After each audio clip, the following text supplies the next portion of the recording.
Did everybody get a fidget toy and a glitter sticker? Yeah? Okay, awesome. Okay.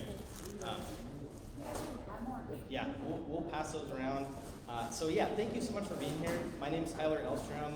I run KW-ADHD, which was, thank you.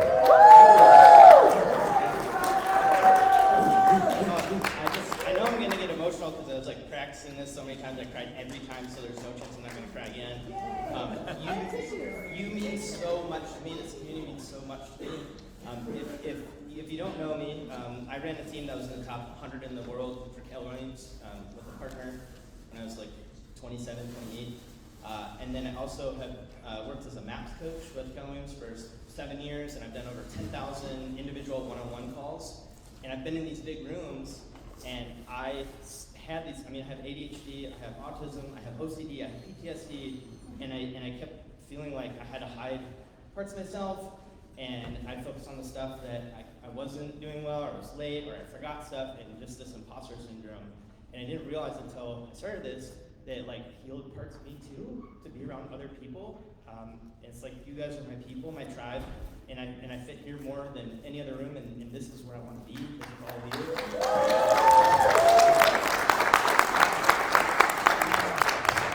And you're precious. I mean, there's so many qualities of ADHD that are so endearing and they're so lovable, and we have, it's just amazing. So thank you for being here. Who is in our Facebook group, KW-ADHD? Raise your hand. Okay. And then who isn't and is going to join? Awesome. Okay. Amazing. So here's what you can do for today too, for the notes. So if you go to the domain KW-ADHD, that KW-ADHD.com, that forwards to a live Google Doc, and it's got a link to the Facebook group. It's got a link, it's got the notes today, plus a bunch of resources, some like good organizations around ADHD. It's got a link to our speakers' information. And then we also have a referral network that's free. We have referrals going back and forth. It's free because I want to build your business at ADHDrefer.com. You click that, fill that out, and let's get you some business, because our brains work similarly, and we have high empathy, intuition, accountability, integrity, honesty, good under pressure. I mean, we could just spend an hour going through the good qualities. So let's get you on there. So before we start, you can unmask in here. This is a safe space. So if you need to get up in the middle, get up, go stand back there and wiggle and move if you need to. If you need to move over there because you need to not have sound around you or somebody's eating, do that. Participate in the way that helps you learn. We trust you. We don't have to have everybody squeezed in. And then we have the notes for you. So yeah, you're in a safe space, and then be yourself. The agenda for today is going to be broken up into 2 parts, and we have some big names, which is why it was great to have it at 7 a.m. so we could get these people that are so impossible to get. So we're going to start out with Jade Papasan, who is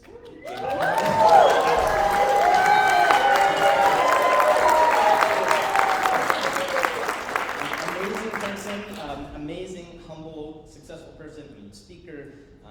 The One Thing book, check that out. There's just incredible things about Jade. And so that's going to be the first portion, and we're doing a live Q&A from questions from the community. And then halfway through, he's going to head out, and then we're going to go to Tony Giordano, who is also he's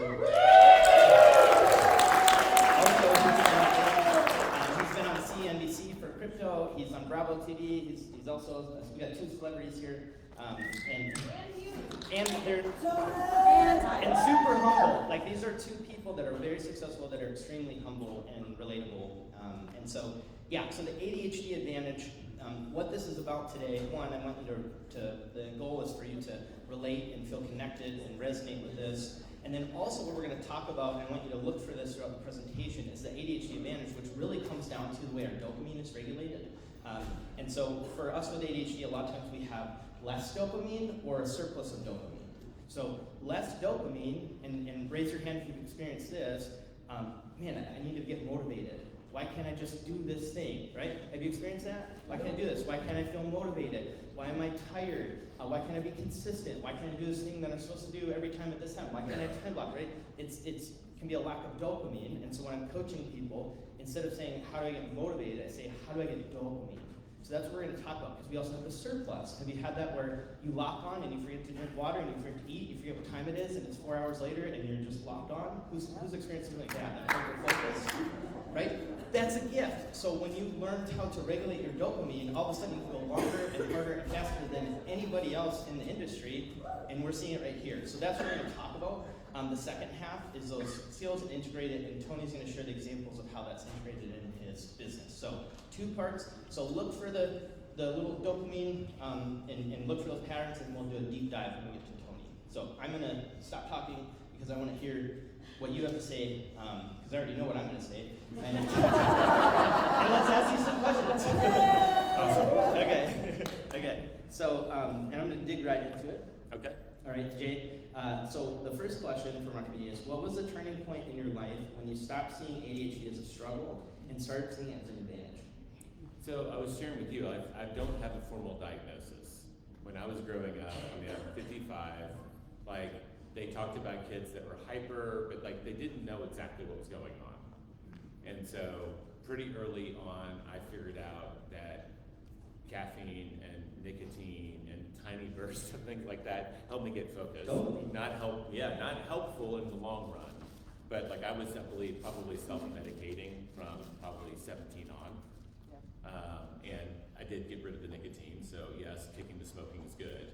But I think the turning point for me, a lot of it was marrying my wife and also, partnering with Gary Keller, because we didn't even use the language then, but this idea of figuring out where your bunker is in the book, like we all kind of recognize that place that we can get to sometimes where we get that state. Talk about the time blindness, that thing that happens. There's a guy named, I actually think I know how to say his name, it's Mihai Csikszentmihalyi. And it's like by a vowel, 50 letters, Czechoslovakian guy. And he's a very famous psychologist, but he was the first person to study the state of flow. And it's that prized state where elite athletes will say they were just in the zone. But everybody has the ability to get into flow. And one of the things I remember taking away is that when people are asked when they're their happiest, the ironic thing, this is how I stumbled on it, is that most people are happiest when they're at work, not when they're at home, not on the weekends, because we're most likely to find a state of flow when we're doing a hobby or a work, right? Because it takes something, we're at the edge of our abilities, it really focuses to concentrate, it's challenging, and we have this magical combination, and that's where that thing clicks, and that's when you forget to drink water, you forget to get up and move, right? Your leg falls asleep, and you look up 3 hours later, and you've done something kind of heroic. And for me to be able to find that state to write, right? The magic combination for me starting to figure that out, because I had someone who was a great mentor who helped me kind of I could navigate my environment to help me get there faster, and then eventually teach myself. So to me, sometime 2003, 2004 is probably when it started to click, that I could kind of harness the part of me that I knew was strong, but I had no clue. It was like a gift. It was like, they talk about the muse for writers. But it's like this thing that visits you, but no, I want to go visit it. So I started to learn how to harness it on a more regular basis. And I still probably can tell you, I hired you. Part of your job was to knock on my door and help me transition, right? I love that. Yeah, because I just had too much going on, and I cannot, if I'm actually in my best, I can't be watching the clock too. Yeah. So I needed a partner. I could not do it by myself. I can set alarms. I do this all the time.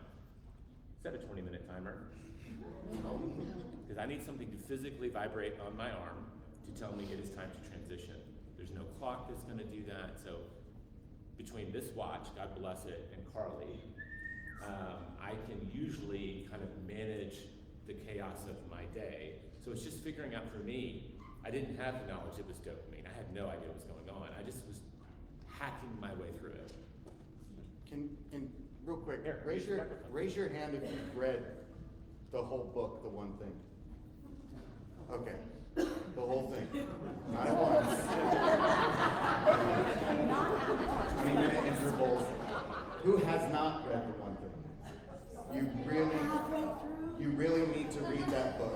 Like, I really do think that book is probably the best book in so many different ways, especially for someone with ADHD. Thank you, thank you. And by the whole book, he doesn't mean like the copyright page, right? The forward. Yeah. So there's spark notes too. Who does that though? Okay. The ugly truth about Tyler's stand-up for the book comes out. Yeah, that's really book notes. And I was on the panel like 10 years ago with you when I was like a little baby agent too. Okay, so that's a great segue to the next question is how do you stay confident in your unique way of working when the world, and I mean, success industries, human industries, pushes a neurotypical productivity standard? How do you stay confident? I'm going to try to give you a truly honest answer. There was a point in my career where I was offered a C-level position at KW, and it was going to be the chief product officer. And it was because I was writing these books and I had this opportunity. And thank God I had the maturity to say, can I think about it over the weekend? And when you move past the flattery of, wow, I got this chance to get a promotion, and it's a really cool title, and Mom will be so proud, I asked myself, what will that job be? And instead of doing creative work, I basically would be grading everybody else's papers. And the thought of me having to just read all of the courses that KW does, and then, basically be an editor again. I was an editor a long time ago, then I became someone who was a creator, and I felt like I'd worked really hard, and I'm using this terminology in retrospect, I didn't know it then, to kind of harness what I can do with the way my brain works and achieve extraordinary things. And then I was gonna have to pivot and then figure it all out again. And the rhythm that Gary and Dave Jeans back in the day, and now Jason, these are people who think and transition with such speed it will give you whiplash. I'm always chasing in the room. I'm smart, but I'm not fast that way, and they can just zigzag constantly. And that basically is that C-level room. And either that gets you excited, or for me, it just felt like work. So I pivoted out of that. And I just chose, I've got to figure out what it is that makes me happy and not what I think the world wants me to do. And that's what I want you to hear.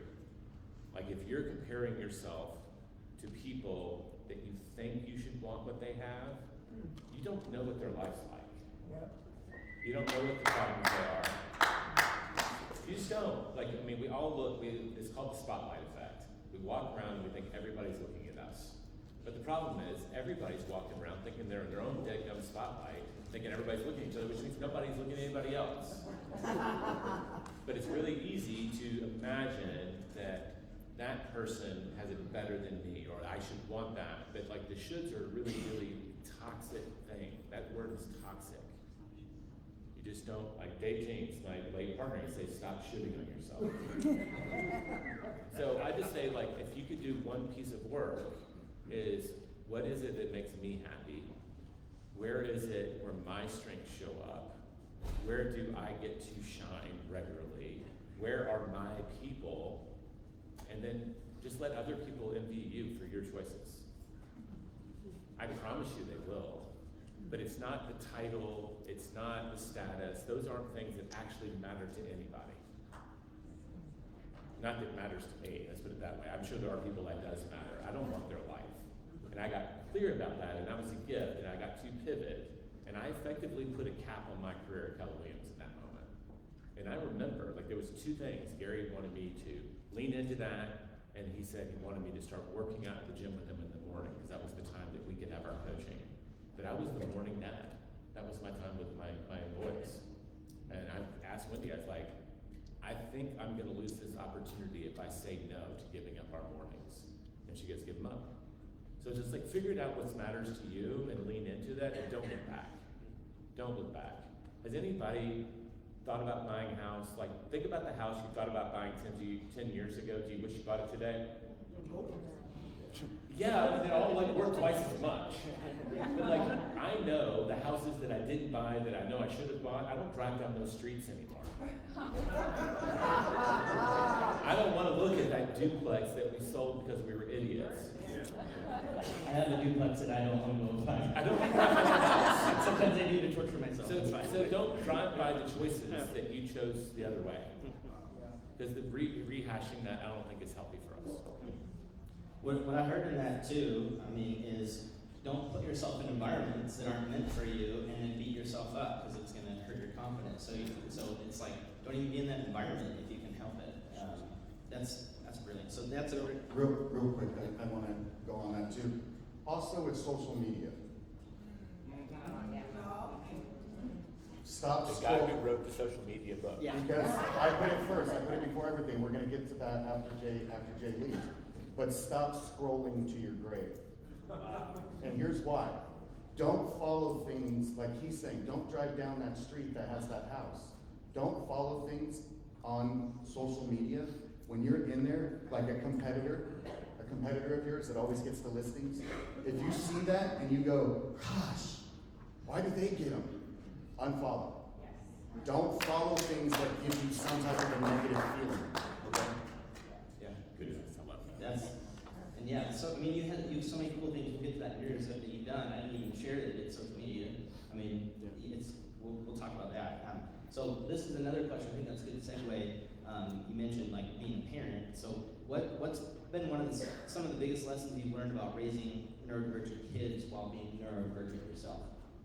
Well, we just kind of talked about it. I think the best move we made is we found the right environment for them.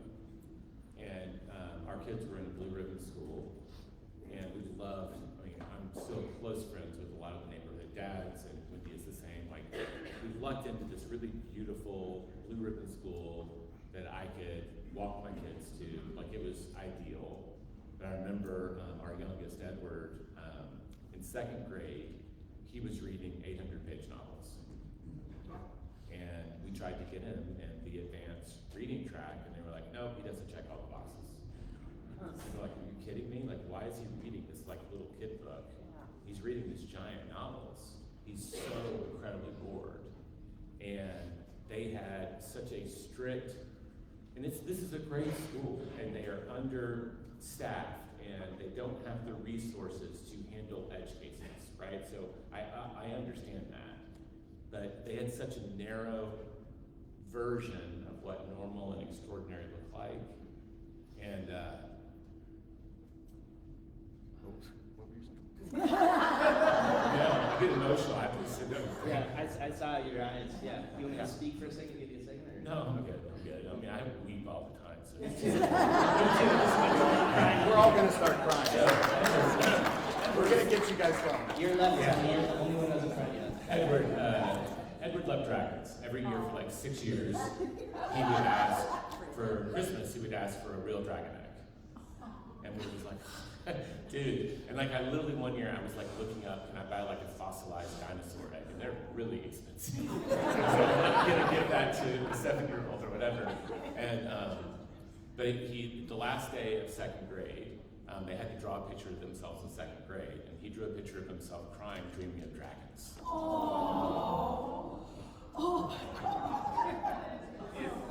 So we were like, oh man, we suck as parents. So we beat ourselves up. But I picked up from my wife. She immediately, we started asking around. There was a school in Austin called Acton Academy, and it's a one-room schoolhouse. And everyone we talked to there just said it's very different, and it's a very different learning environment.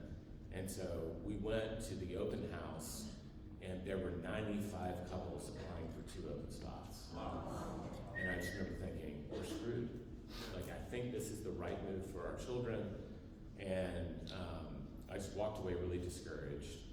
But then a friend of a friend, a realtor in KW, said, oh, they're opening the very first extension school. So it's going to be in this dude's house. He worked at Acton Academy, and they're just going to have literally a one-room schoolhouse in his house. And we went, we interviewed the kids. They wouldn't let you interview. They only have one guide for every 35 students. And our kids started there, and they suddenly, they flourished. And so finding the environment that can meet them where they are, that's just what Tyler was saying. That's so important, right? I think if we were a fish, we need to be in water, right? Everything has its natural habitat. And there are some habitats where we really flourish. And so as a parent, I think providing an environment where they have the psychological safety to be exactly who they are and give them everything they need to flourish.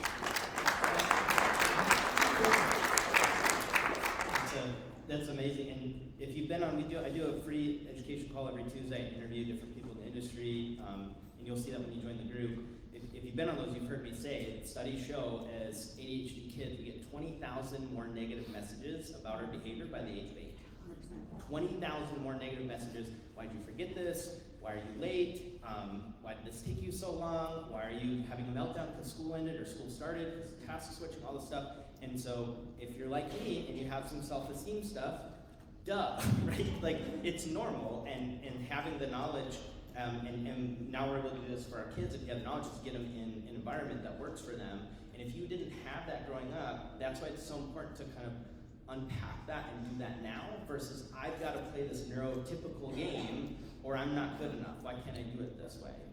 So add that 20,000 to all the negative things that you said to yourself.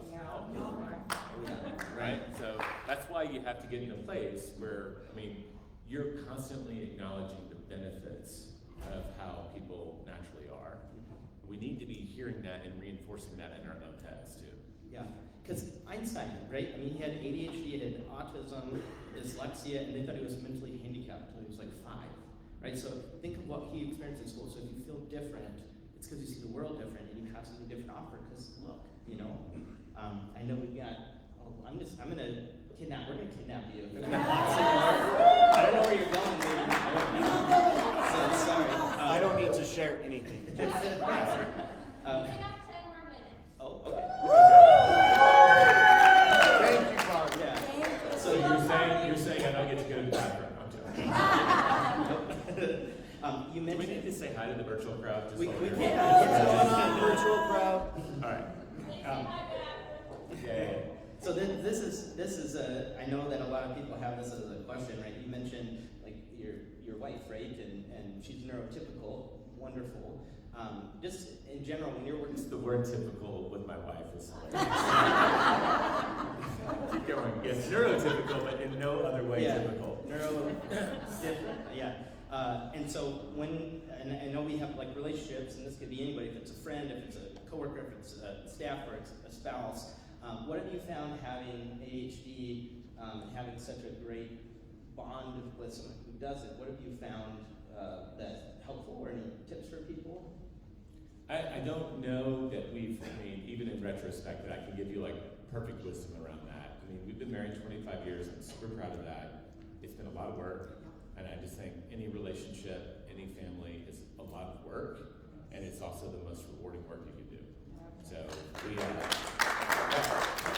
it's important stuff, and we both do 411s. She saw me doing them. That's something I learned. It was kind of required at KW every week. Kind of sit down, check in with your goals, measure your progress. I was really bad at it, and then I got pretty good at it. She saw that. It's just a really simple way to kind of stay on track. So again, it's like a hack. Like, how can we, especially if you have a tendency to wander, how can you leave a trail of breadcrumbs for yourself to follow? And so the 411 was that for us. And so like on Sunday mornings, we tend to get together. We both are working on our goals, and we're looking at our calendars. Like most family meetings involve a calendar, right? And so we're just doing that with our goals too. Hey, what do we say we need to get done this month? When are we traveling next? What are we gonna do? Like the amount of conversations we have to have around this event, because she's running her own shows too. So communication and connection to what you want. I'll just go back to that first thing. Our goals represent what we've decided we want for our life. We have to communicate so that we can stay on the same page. And I just have to own the fact that she has to say my name 7 times to get my attention. And so you talked about being intentional, right? And I know you guys do goals together. I mean, one thing, so because with ADHD, with a lot of clients that I've coached, and I have a mental health background too, right? We need structure. It's helpful. If there's too much structure and rigidity, we can can rebel. I turn into like a teenage boy if you give me too much structure, and I'm just like, I'm not doing it, right? And then, but all of our traits show up differently. So some people really, and you'll hear about time blocking, some people really want more rigidity, some people want more flexibility. And so for you, what's your relationship with structure? Is there flexibility? Is it very regimented? What does that look like? I think that turning point for me that I mentioned right in my early 30s, I got really good at figuring out the routine that I flourished in, and then being really kind of rigid around it. So like, if I've got something that I know serves me pretty well, I will be happy to disappoint everyone else to stick to that thing. I don't always have the control to do that, but that's why we work out in the mornings and we do certain things. You said something when we did our ADHD webinar in December, and it struck me as true for me too.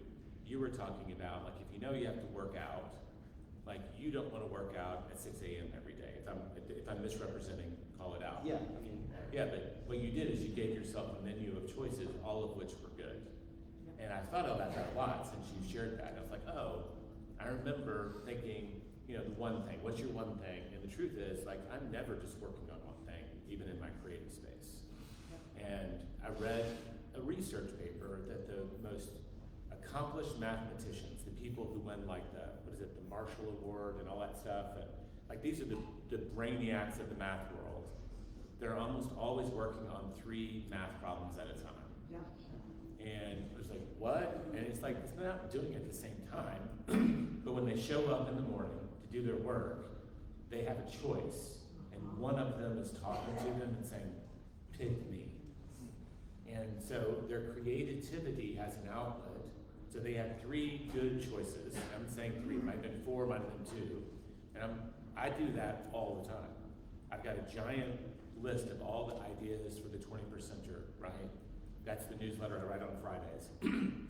And I wish I could be the person that would just write a Valentine's article for Valentine's Week. I looked up and I wrote one about telling people you love you like a month earlier. I was like, couldn't I just save that for Valentine's Day?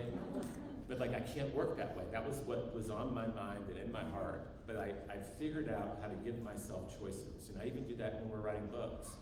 We'll like look at all the chapters and I'll say, Gary, which ones speak to you? We will literally say that. And he goes, I'll run with this one, and this one, and you run with that one, and that one. And then we have these choices so that we can dive in and our work kind of meets us where we are that day. So I would just say, give yourself positive choices. Right? If all the choices are good, it's like dressing Edward in the morning. Like getting him to choose clothes was like an hour-long process. And Wendy just finally said, give him choices. And so I would lay out 2 or 3 outfits and say, do you want to wear shorts? Do you want to wear pants? Do you want to wear that t-shirt? And when he only had 3 choices, all of which I could live with and walking out of the house. Right, so it's like what works for kids works for us. So give yourself positive choices, and then you can be a little rebellious with your choices, but you're never veering completely off the tracks. Amazing. But that insight came from me, by the way. Like that was an unconscious thing I was doing, but you helped bring it to the conscious. So thank you. Yeah. Oh yeah. Well, and I'm gonna stand because this is very so our brains need stimulation, right? So you see how you're fidgeting in your seat. That's sometimes lower dopamine, and so we fidget because our brain's regulating itself, right? And if you just stay still, if you have that where you really want to move and you can't, you stay still and you start to get anxiety, start to get dysregulated, and then it's like you go home and it's like you can't cook food for yourself or you can't clean up because it's like you've used all this fuel just to sit still and essentially mask your symptoms. And so if you get fidgety, that's a good thing. Your brain's trying to help you because it's raising the activity in your brain and stimulating a little bit of dopamine, and it's because you want to focus, right? And this is amazing, I want to focus. And so that's why I just got up. So I can do that.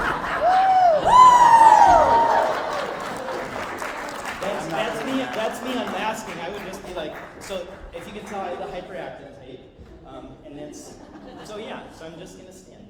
And so, okay, so now I'm gonna take you to this. This is a question a lot. I totally have this imposter syndrome. This is the last one? Okay, I've had imposter syndrome in those rooms, right? It's like everyone else got there and deserved it, but somehow I got in the top 100 with luck. I mean, it doesn't make sense, right? So the question was, do do you ever experience imposter syndrome or rejection sensitivity dysphoria, which is essentially like fear of rejection on steroids? Do you experience that, and how do you handle it? Yeah, and almost everyone I know does too. So, I mean, I wrote about it. One of the articles I wrote is called Step Into the Room, where I got invited to a mastermind with a lot of my author heroes. And I had crippling anxiety in the room. Always for me in a crowded room, I want to stand in the corner. I want to talk to one person at the party about the food line the entire time. And here I am with all these people that I look up to, and it was not good. And I started, tweaking my nose constantly. I was doing this, like my little nervous fidgets. I pull out my ear, I pull on my nose, and I managed to cut my nose with my fingernail and started bleeding visibly in this room at Donald Miller's house. And so then I'm hiding in the bathroom. And you just, the self-talk, they should put me in jail for the stuff I was doing. But at some point, I figured out how to regulate, and I went back out, and I had a friend there, and I told him how I was feeling, gave me a hug, and he's like, dude, we all didn't sleep last night. Wow. Yeah. And it's just the more you get to know them, you're gonna hear, y'all need to leave here in time to go hear Jamie Lima, and she'll tell you the story, if you haven't heard it, about when Oprah Winfrey gave her cell phone number. And then she didn't use it for 3.5 years. Because every time she looked at it, she said, I'm not worthy. And here's the self-made billionaire. She built a massive company. She was on QVC 1,000 times. And QVC, to go on there and sell, every single appearance is a brutal pass-fail. It's just, don't care about your mission, I don't care about your heart, either you sell the goods or you don't. She's 1,000 times to launch her company, sold it, became the first CEO of female CEO of a 150-year-old company, and she doesn't feel worthy. So that's again, I can't tell you, the feelings you feel are real. And whenever I feel that, it usually just signals to me fear, anxiety, that I'm afraid of losing something important. And that just means that you're doing something important. And doing things that are important are what we want to do in this life. And so we just have to kind of learn. I was talking to a young lady earlier.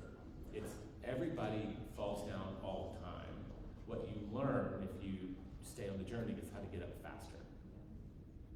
And actually, if you live a big life, you get knocked down even more frequently. And so it's not that the people that you think, your imposter syndrome, that you don't belong, that they're not dealing with the same things. They do. And the ones that you look up maybe to the most, all they've learned is just how to get through those feelings a little bit faster. And sometimes they shut you down. There are still things that just shut me down. I had a night last year, that acute rejection thing, and my coach was saying, it was like you burnt out a fever. Let's just pretend like you burnt through the fever that night. And we'll put that in the past, but we'll focus on what we can possibly do in the future. Everybody goes through versions of that. Maybe because of the way our brains work, we feel it more intensely. But you're not alone. Does that help at all? And I find almost always that the first time, taking that first step, just starting in motion usually brings confidence, right? And it starts to shut down talk. So if you can just learn to take a baby step, a lot of times that'll quiet that. Just a baby step. Does that help? Yeah, it helps me. Yeah. Just drop your mic. And that fear of rejection, so rejection sensitivity dysphoria, this is a thing. It's a term. It's not necessarily a diagnosis per se, but it's estimated up to 75, even to 100% of us experience. And it's fear of rejection on steroids, and they've shown on brain scans that it actually shows up as emotional pain. So if you have a fear of rejection, it's not that, just get over it, get on the phone. You might have a different wiring that creates emotional pain, and you want to work with it, right? When Jay's talking about get environments, instead of just forcing yourself, you want to try it. And what if you sent texts? What if you sent messages? What if you said, I'm going to stay in my lane, which is my last question for you about that, and I'm going to do client events, because I get anxiety on the phone, and you did the best client events out of anybody, and that was your hyper focus, and it's all you did, and all of a sudden you can get 100 deals at least from one source, you know. So that's, I know we're almost, my question is, right, the one thing, how do you, because we can be so interested in so many things, how do you know what your one thing is, or how do you narrow that down when you're interested in so many things? Okay, okay. Yeah, High 30 stakes, seconds. high stakes question, I got it. Angela Duckworth wrote a book called Bread, and she let me sit in on kind of the last class of the semester at the University of Pennsylvania, just virtually, and watch her class, and she really kind of explored this. And the only way to know what you love is to go try things. And so, but the second half is you also have to reflect on what you tried. So I was really bad at it. I now do like a little monthly newsletter, and it just kind of forces me to scroll through my photos at the end of the month and say, what did I actually do? And it kind of reminds me of the highs and the lows. And so if you can, like, I think trying lots of things is great. And because of maybe the ADHD brain, because we can achieve focus whenever we're intensely interested in things, allows us to do a lot of things at a high level.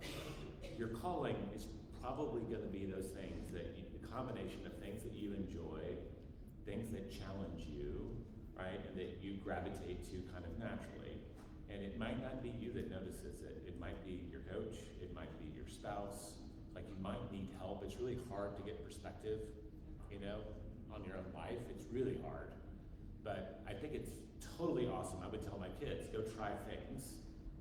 Like, my sister got married to her high school sweetheart, and I think it's great they're still married. But I can remember thinking, maybe you should date around a little bit. You know, I waited until I was like 30 years old, and which is not even old, but for where I came from, it was like I was like an old maid. And you know, she had twins before she could drink. But like, I just think that go and date for a while, but you do have to just try to say, do you have a journal? Do you have a way to reflect? Do you have someone you can talk to? And the things that you're passionate about, and the important thing is they also challenge you, right? Those are the things that will force you, because you like them, they challenge you, you'll grow. And then it kind of creates this wonderful cycle, and your one thing, you're getting more and more powerful because it's challenging and you like it, it's challenging and you like it. Those are the people that are growing at a really fast rate. And that's how video games are designed. Like, if I were to play Xbox with my son, all I am is like a human shield to take bullets for him. I can't actually participate in a match. His fast twitch muscles are just so far out there because he's just honed it through millions of games. Like, I don't even take me a lifetime to catch up to him now. But like, there are things that create this virtuous cycle of skill attainment, and you're also managing your passion. Look for those signs. I like it and it's challenging. I like it and it's challenging, and you can find a way to aim that at what the world needs. That's the magic combination. You like it, it challenges you and forces you to grow, and the world values it.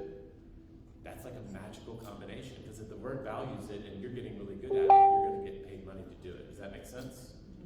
I think there's a Japanese concept that they kind of document this called ikigai. Yep. Yeah, and it's like a combination of 3 or 4 elements. The world needs it, the world values it, they'll pay for it. You're good at it and you love it. And so, like, if you can start checking 3 or 4 of those boxes, you might say, wow, this is a lane I might want to just keep playing in for a while and see what happens. That's amazing. Thank you. So block the doors and hide them under the table.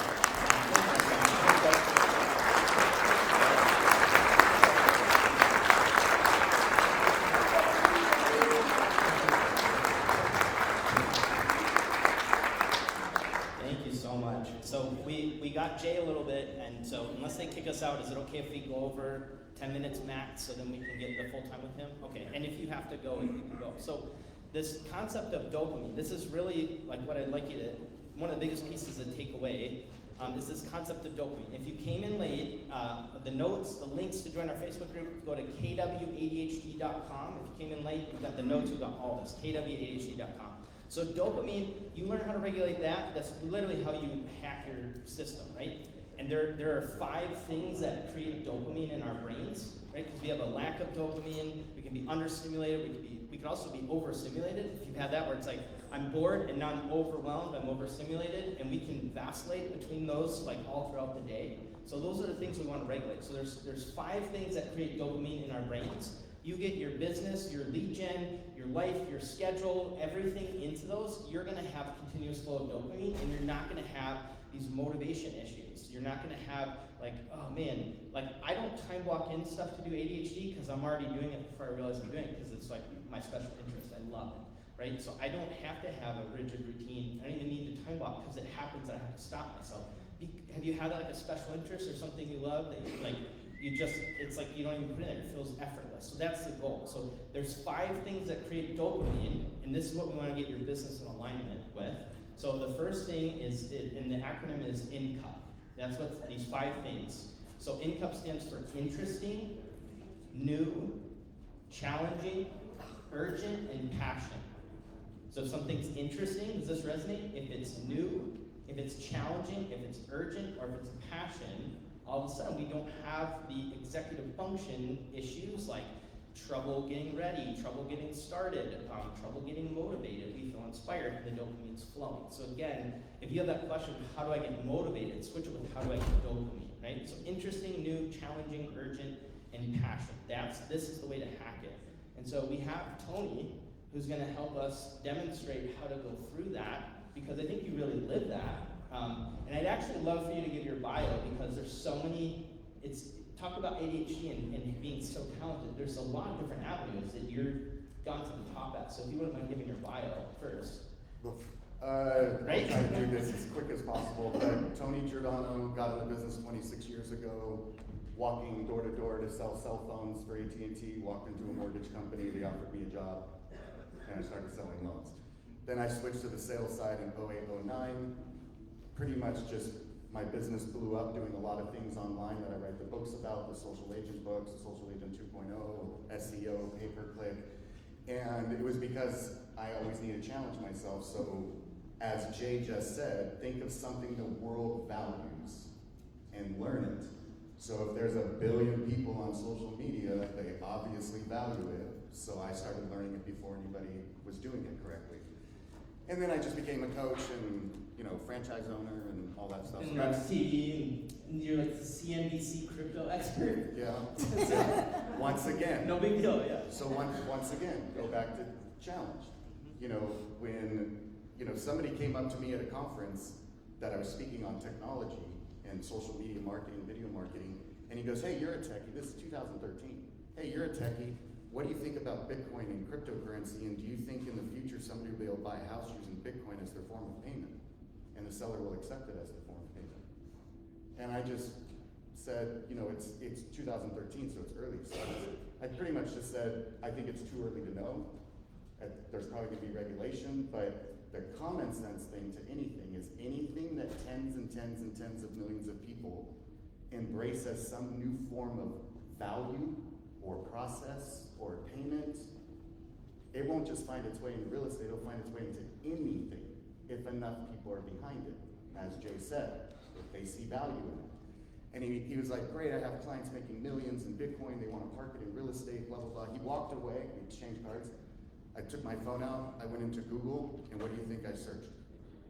What the heck is Bitcoin, cryptocurrency, and blockchain? And if you think I'm kidding, I'm not. I had no clue what he was talking about. I had never heard those words, but he said millions of people are doing it. And so there's obviously value to it. He could have said, do you think somebody will be able to buy a house in the future using marshmallows? And my answer would have been the same.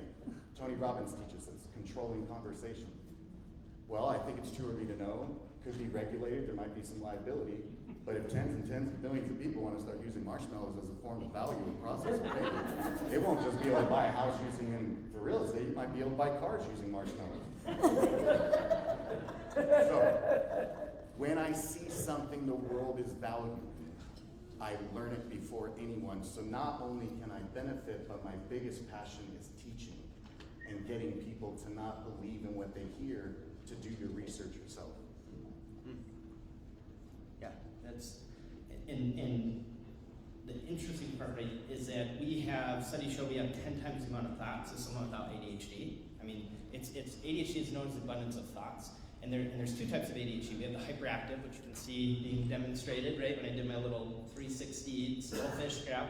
And so the hyperactive type, you see it, and then you have the inattentive type, which is more common in women, not always, and take all this outside energy, and instead the body's calm, but it's inside, right? This internal chatter that doesn't quiet. It doesn't show up like hyperactive, and it often gets misdiagnosed as anxiety, depression, bipolar, personality disorder, all of these things, and that's not what it is. We've had multiple people on bipolar meds, they don't have bipolar, or think they have borderline, and they don't.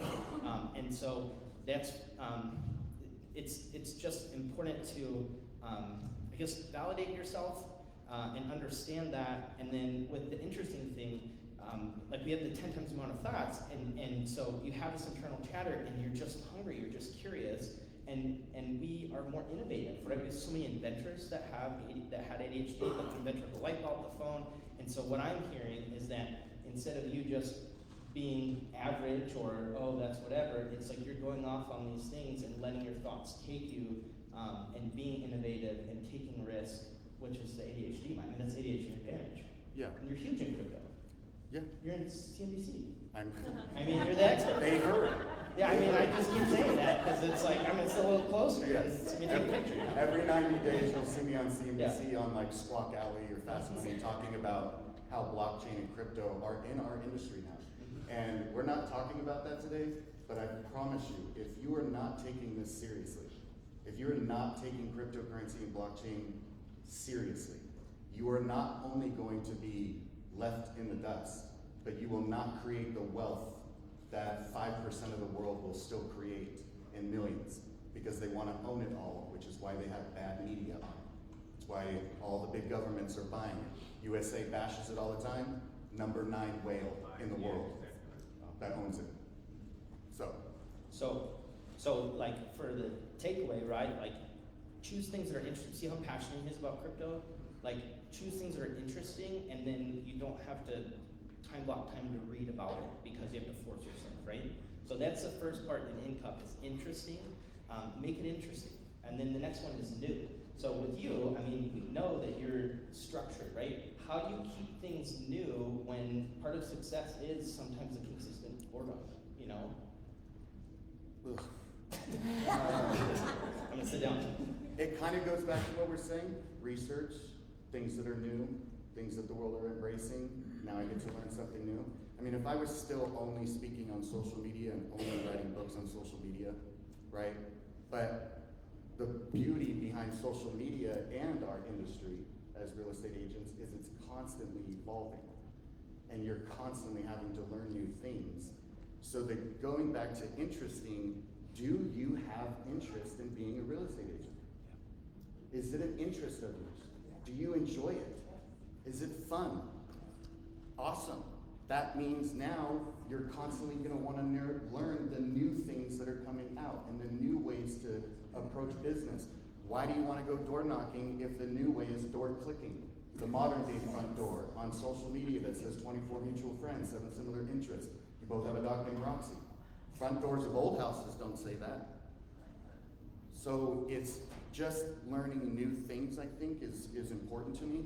And then new environments. I'm big on changing it up in my bunker. Jay highlighted it, but Gary is so passionate about bunker, especially people with ADHD. Do you have a bunker where you can get a lot of your work done undistracted?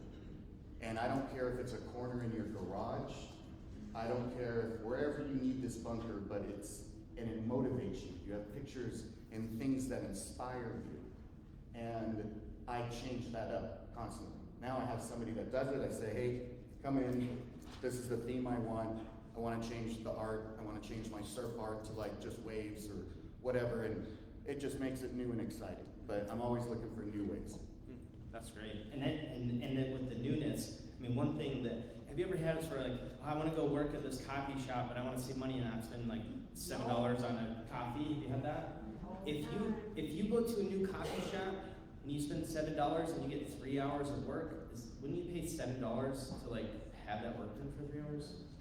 So think Just buy the $10 plastic Starbucks cup, make coffee at home, and walk into Starbucks. Let's do it. and invite Yeah, buy $7 worth of Bitcoin instead of doing that.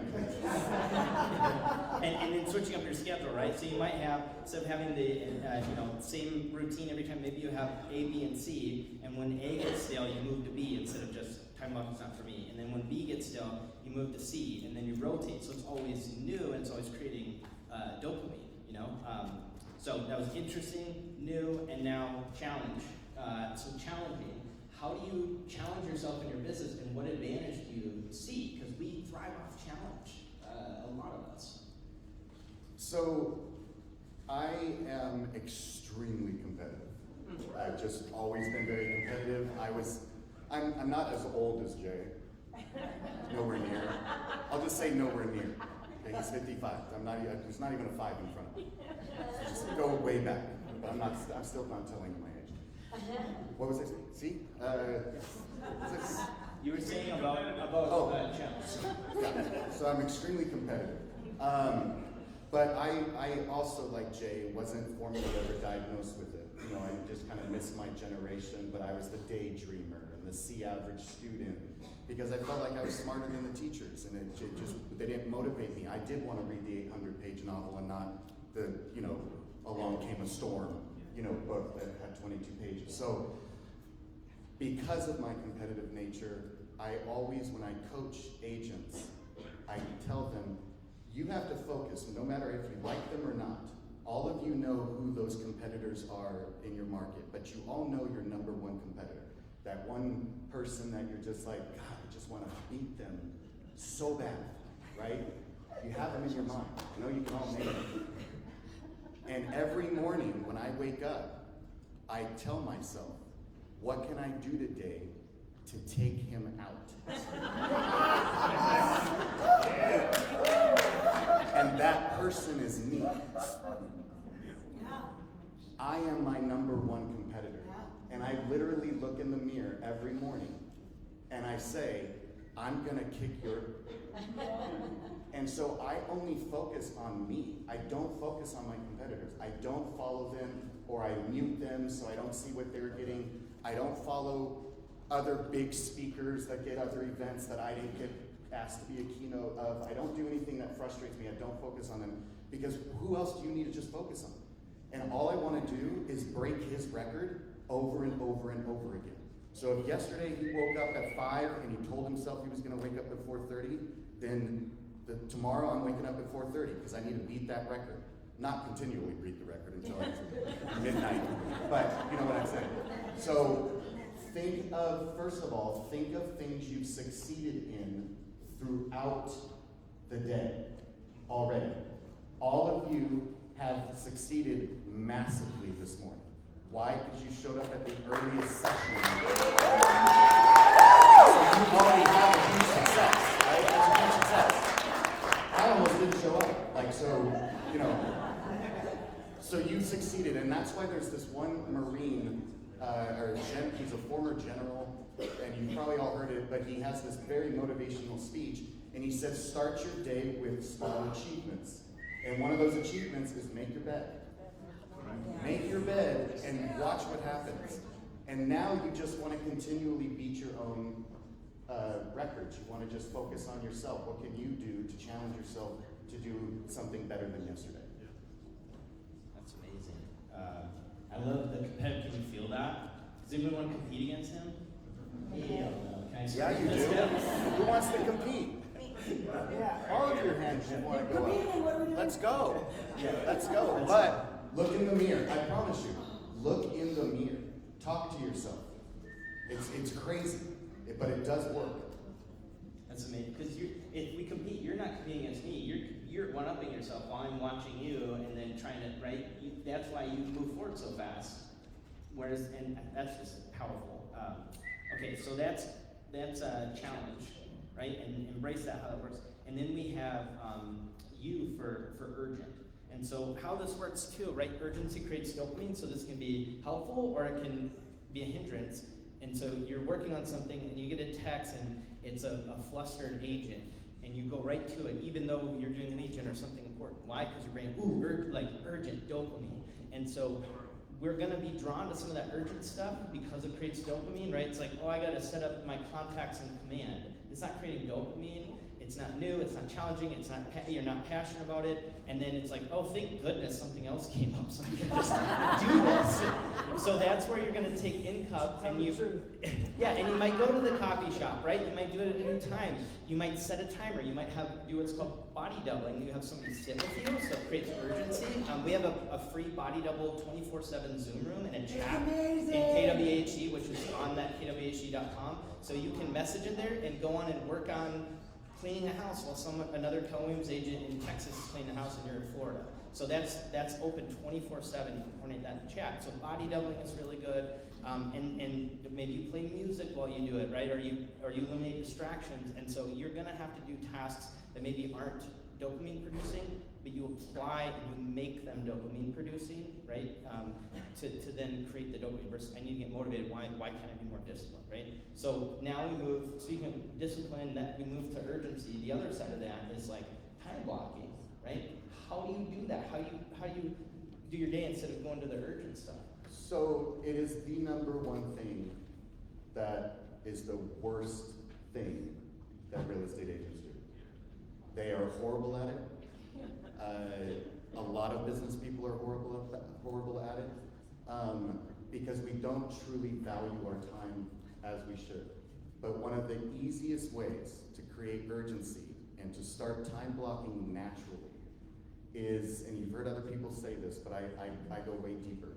But you have to know, I call it your hourly worth rate. HWR. And what other speakers or coaches will say is you take how much money you made in 2024, you divide it by 52 weeks, divided by 40 hours.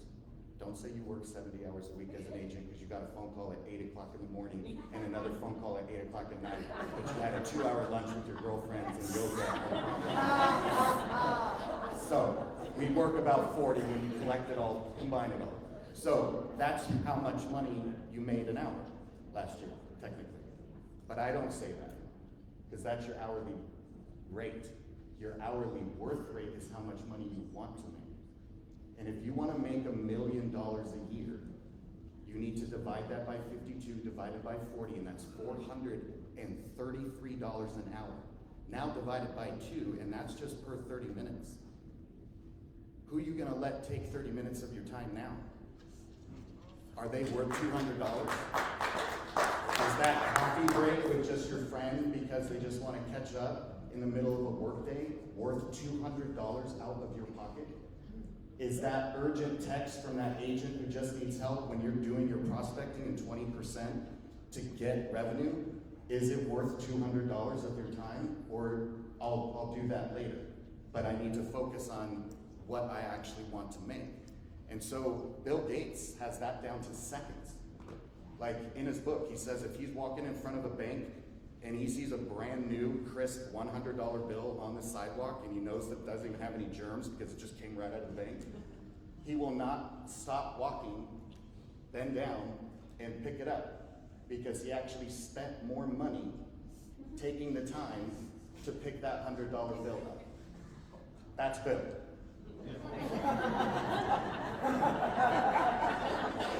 I like to think I've gone to the point where if I see like a dirty $5 bill, I'll be like, you know what, leave it for the next guy. But if it's a $10 bill, I'm probably picking it up. But I really think if you've never heard this, just watch what happens. Watch how it creates urgency and you time block naturally because now you know your hourly worth rate of what you want to make. And $433 out of your pocket to sit a 2 or 3 hour home inspection and not lead gen during that home inspection, you're just sitting there while he's doing it, doing nothing. Was that worth $1,500 out of your pocket? So, hourly worth rate creates urgency. That's amazing. And then I'll add to the urgency part too, is that because we have less dopamine, right? When something's urgent and stressful, other people who don't have ADHD are gonna get really stressed, it's too much, whereas we go to baseline. So an example of this might be like, somebody do well in high pressure or stress or chaos or, right? We're wired for that. And so if there was like a car accident or something, we would be the ones that stay calm and say, okay, you call 911, you're gonna be okay, let me sit with you, calm you down, okay, you direct traffic, right? That's what we're built for. And then take us and put in front of us a computer and have to do this monotonous thing, and we don't have the dopamine, we beat ourselves up. So we're really good under pressure, and that's why we have like so many performers, celebrities, famous athletes, speakers with ADHD, because our dopamine goes to baseline and we get calm. And so as an entrepreneur, you're gonna be able to handle more stress, more risk, right? Like more chaos, more of that middle ground when you're growing. Can you see how this is a huge advantage if you stop beating yourself up for like not being able to clean up your desk or having trouble because you're 5 minutes late and you have time blindness and we have trouble gauging how long things take or how long it's been, but we can get lost in time because we process it differently, and it's 4 hours when we've locked on, we've created something that would have taken someone else 2 months of time blocking every day, and we did it in 4 hours. So this is, again, like Jay said, don't be a fish that's judging your ability to climb a tree, get in the water, and boom, you know? And so it's such a gift. And so our last one in this is passion. So how do you integrate your passions and in your business? What does that look like, and how do you use that to grow what you're doing? Your passion is everything.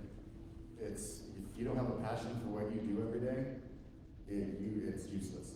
And Mo Anderson, who is, I call her Mom, she took me in under her wing when I lost my mom, like in 2013.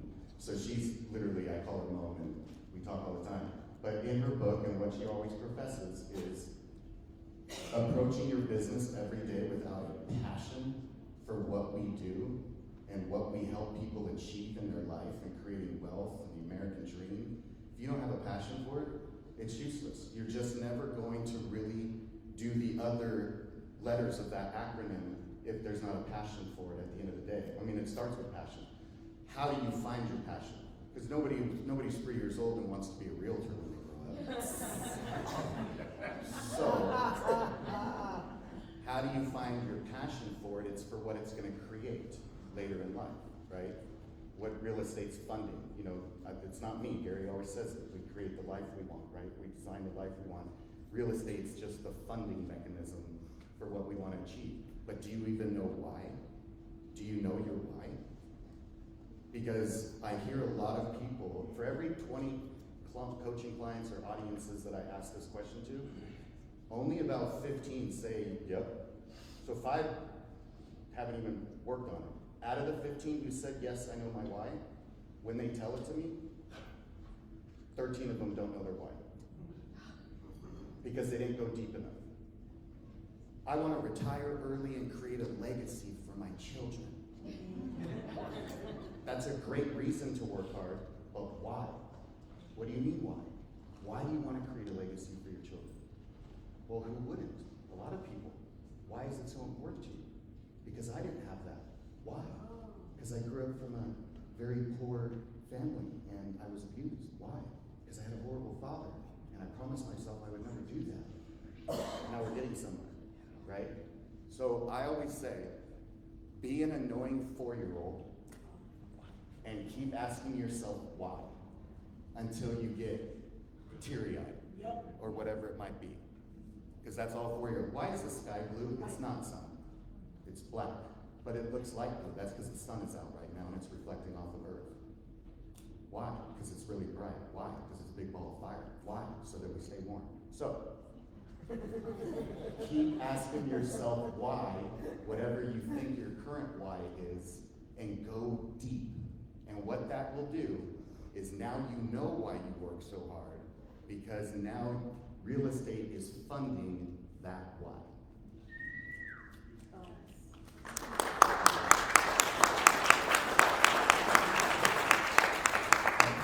And that is so powerful.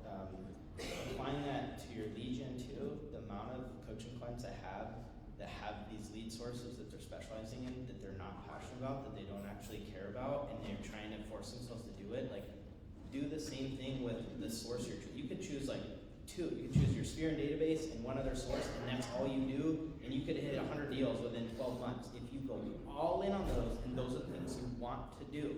Don't be spread out everywhere. And if you don't have to do it FISBO, you don't have to do it this way, you don't have to do these ones, and if you just struggle to find anything you're passionate about, tying it to some kind of nonprofit or cause. Yeah.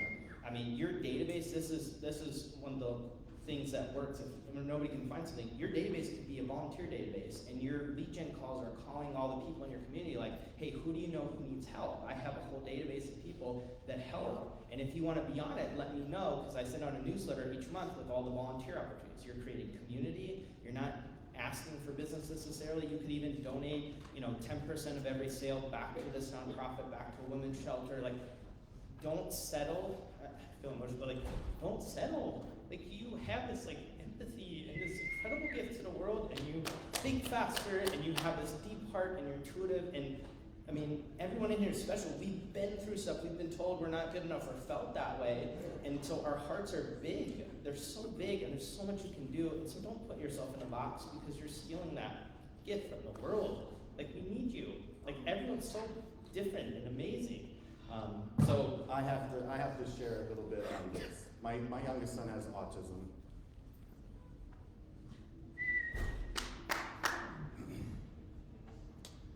He's not a little boy, he's 20 now. Kenny, you don't even know he has it. I mean, he's very high functioning now. But I remember when I told you not to start crying. I wanted to yes, we got 3 for 3. But I didn't want to say, when you said your mom passed away, I was watching. And I know, it almost cracked me. Yeah. Okay, whew, it's passed. All right. When he was 11 years old, being made fun of or whatever at school, and people not understanding his autism and stuff like that, I don't know what it was, but it just dawned on me to explain it to him this way. And anybody with autism or ADHD or anything severe. And I said, you know how the bully is bigger than you? And he's like, yeah, it's stronger. He has bigger physical muscles. And he goes, yeah. I go, that's a gift. He's gonna be able to lift things that are heavier for people. If he uses it as a gift, he's stronger physically. I go, but the brain is a muscle. And you're stronger mentally. That's the gift you got. And so you need to realize everyone's different, and everybody gets different gifts, but he got the physical gift. Definitely didn't get the mental one.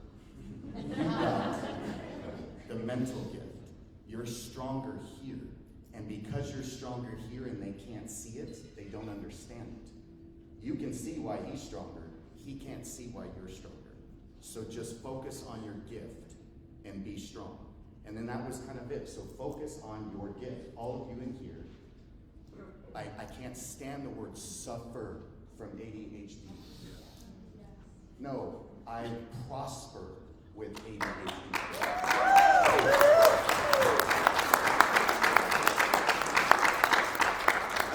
I think that's a beautiful way to close this out, is just to remind you, you have a community. If you've ever felt alone, trust me, you're not. It's the most welcoming, safe space. You can go in there if you're having a hard time. It's okay to say that. It's not negative, right? You have people that will jump. You want to jump in the body double Zoom room? Can I help you? It's Brittany. Yeah, that's my director of client services, and she's just the most approachable, wonderful. We love you, Brittany! Yeah. I'll give you guys a couple announcements before we leave, if you want more information. So I'm walking all the way back to the vendor hall right now, and the last booth on the left before you go into the massive auditorium is a website company called Agent Image. They're doing a book signing with me right now from 9 to 10. So my books are there. You don't have to buy them. They're giving them away. But I'm signing them all if you want to go to that. Otherwise, at 10:30 in your agenda, you'll see I'm doing another session on social media at 10:30. I don't know where it is, but if you want to go to that. Yeah, awesome.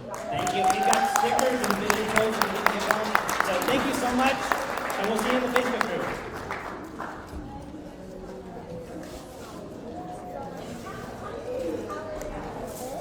All right, guys. That's it. Thank you.